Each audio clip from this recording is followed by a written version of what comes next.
Hey guys, I've always been interested in old baseball schedules. It's one of those things that is kind of fascinating to me to see the way that the game was once played and the sort of traditions and things that we have actually kind of lost over the years. Go ahead here really quickly and take a look at this. My apologies. I know that the Diamond Mine screen's a little bit small for you.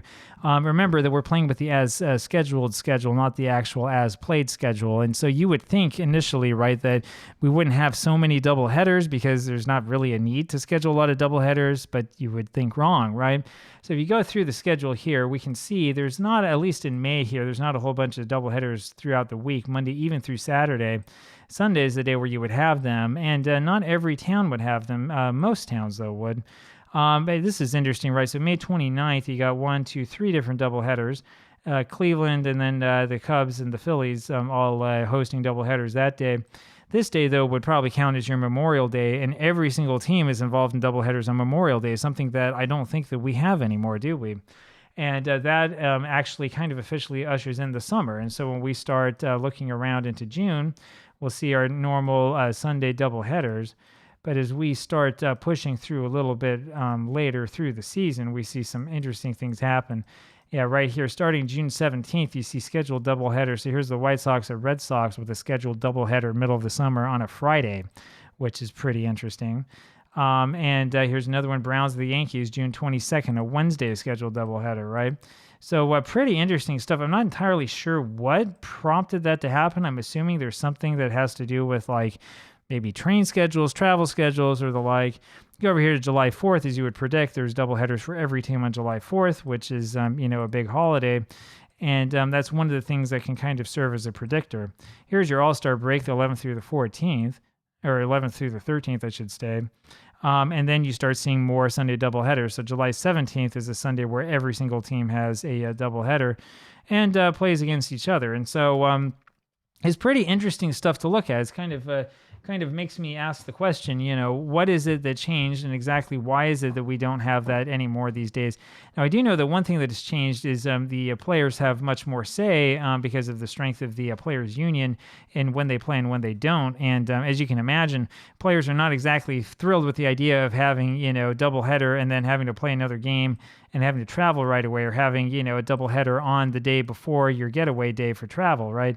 Well, that's not really a good example. I'm going to say the Yankees here, for example, against the Tigers are on the road, come back home, but that's not a doubleheader for them. You can imagine those situations in which you do have a doubleheader like that could be somewhat problematic for you, right? Just take a look here and see if we have that sort of instance. Doesn't really look like it, though. No, we don't. Looks like they were trying for the most part to avoid having the team with a doubleheader that then had to travel and play a single game. But here's an example of this, right? So August 7th, you had the Dodgers with a doubleheader at Cincinnati, and then they came home to play against the Giants. Now, in our replay, of course, it's not going to make much of a difference because there's no real concept of travel here. But if you were doing this in real life, it would actually potentially make a difference. I mean, you can't expect your players to be able to, complete a grueling doubleheader and then, turn around and be able to play the next day after taking a long train ride, right? Now, this is 1949, right? I haven't looked this closely at, say, like 1908, but you can imagine that, especially for early seasons, if you would have this sort of thing happen, it would be pretty rough on you. Every game's a day game, and you got to play a doubleheader and travel, a long distance, and then play right away almost as soon as you land. I mean, how are you going to sleep? How are we going to, get this game underway? So, anyway, there you have it. It's sort of the thought and feeling I've had about this. I know the fans in general prefer doubleheaders. As a replayer, I actually like them as well. You get kind of bored with your schedule if it's just one game at a time. Doubleheaders do nice things for you. They make your pitching rotation have all sorts of crazy problems.